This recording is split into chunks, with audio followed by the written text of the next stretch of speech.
Motivation. In this section, we're going to help you understand the dynamics of motivation so that you can help motivate yourself and your clients to initiate and sustain your quest for qual longevity. Next, we're going to take a look at motivation overview. Go ahead and pause the video, read through the worksheet, and resume when ready. You'll need motivation to start and sustain your quest for qual longevity. Motivation is like a muscle and can be cultivated and strengthened.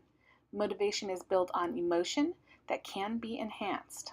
Surrounding yourself with people who are motivating and putting yourself into situations that motivate you are key elements to strengthening your motivation.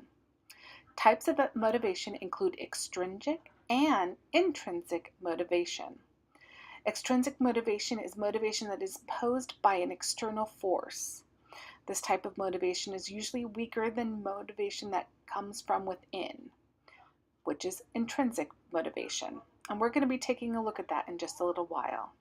Motivation is also influenced greatly by our belief systems and what we believe that you are capable of doing. When we look at the next section, we're going to talk about the different types of motivation that actually reinforce our behaviors. Go ahead and pause this video and pull out carrot and the stick. Read through and resume when finished. There are two ways to get a mule to move forward. You can dangle a tasty carrot in front of the animal to entice him to move forward, or you can beat his butt with a stick until he moves forward. In the story, we see that we can be motivated to do something with the intent of a reward, or motivated to do something to avoid unwanted consequences or punishment. Motivation is largely anticipation and predictions of what we want the future to look like. Our brain responds by anticipating either good outcomes or bad outcomes. When we care that what the outcome will be, our motivation becomes stronger.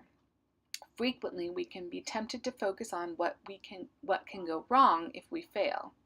The better approach is to present the positive side in the forefront of your mind and to take action such as visualization to imagine all the things that will be gained by this change.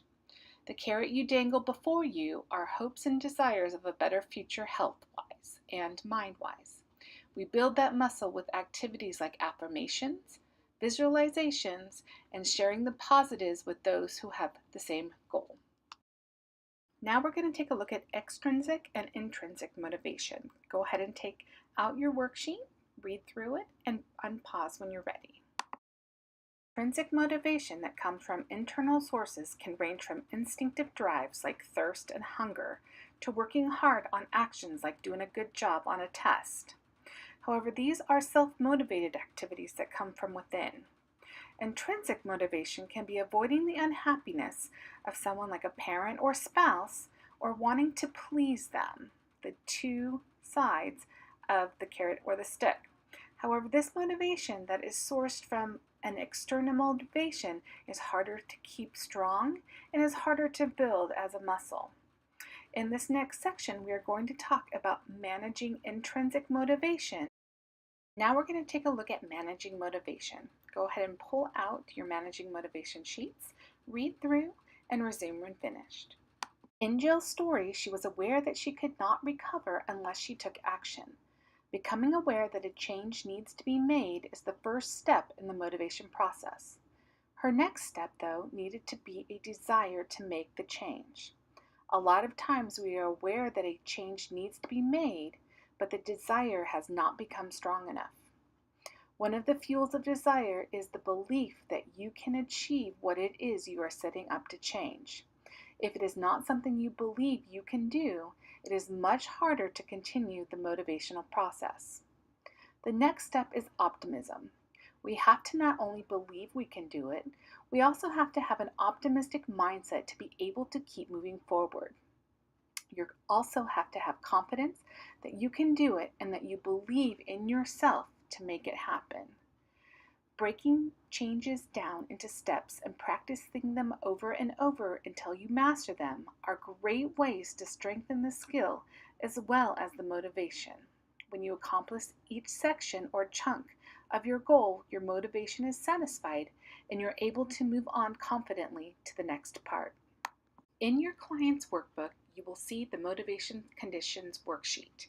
You will notice on the left side are the different stages in which we are in when we do the motivational process. Conditions being awareness, belief, optimism, confidence, and care, desire. With awareness, are you aware of the need to change? On the right side of the paper, what is your current motivational status with that area? Record your clients' responses in each area so you can see where they fall within the motivational process. As you go through the steps, you will see which pieces are missing from their motivational process. This is for you to take and ask questions on how we can help them strengthen in those areas. We'll now be taking a look at motivation, anatomy, competence, and relatedness. Please go ahead and stop the video, take a moment and read through these 2 pages, and resume when finished.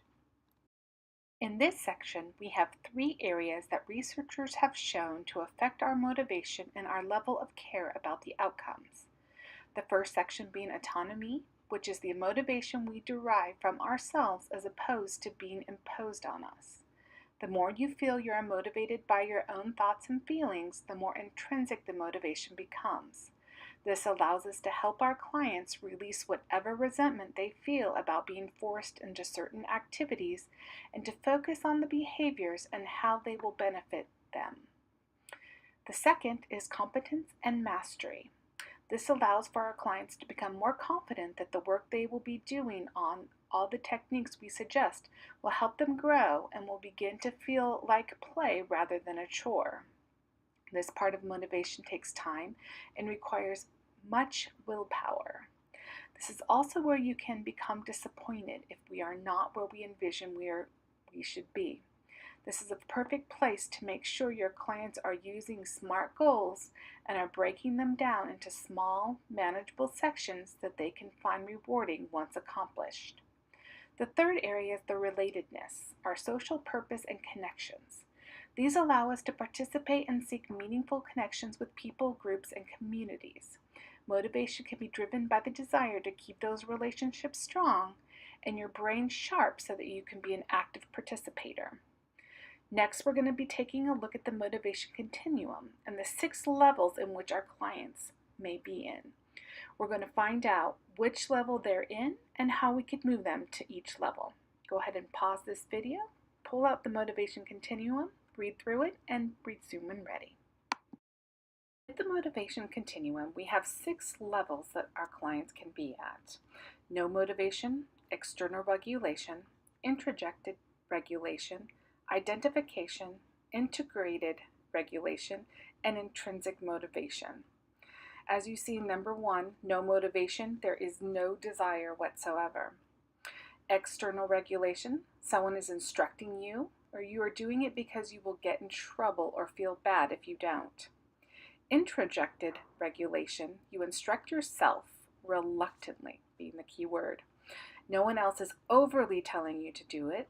It is your decision, but you are going to do it to avoid punishment or feeling guilt about the situation. Level 4 is identification. You believe you should design and implement whatever action. You identify with the goal. You want your brain to be healthy. You want to be happy and you want to flourish. You may not, however, be sure you're willing to do the work and make the required sacrifices. The next level, integrated regulation. You're a well-being kind of person who makes plans comfortably. Your well-being goals are compelling and you are eager to accept the challenge of overcoming obstacles. Forging new behaviors and developing healthier mindsets excite you. You begin to design your different actions that modify the activities in ways that make them even more pleasing to you. You are being creative with your own carrot. In level 6, intrinsic motivation, you love learning, you love experimenting, you feel that this is something that you enjoy more than it is something that you have to do. Now, all of our clients are going to be within one of these levels. Where they start is up to you to find out. Once you have discerned which level they are at, it is up to you to work together in ways that you can work out different activities, techniques, and strategies in order to help them move from one level to the next. The last worksheet we're going to take a look at is the Motivation Continuum QAP.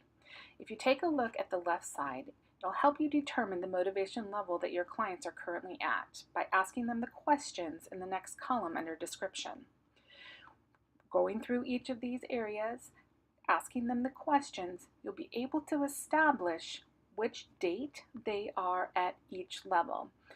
Each time that you visit with them, you'll be able to take a look at this once again and find out if they've moved up a level and what type of actions they're going to do in order to help them become to that next level.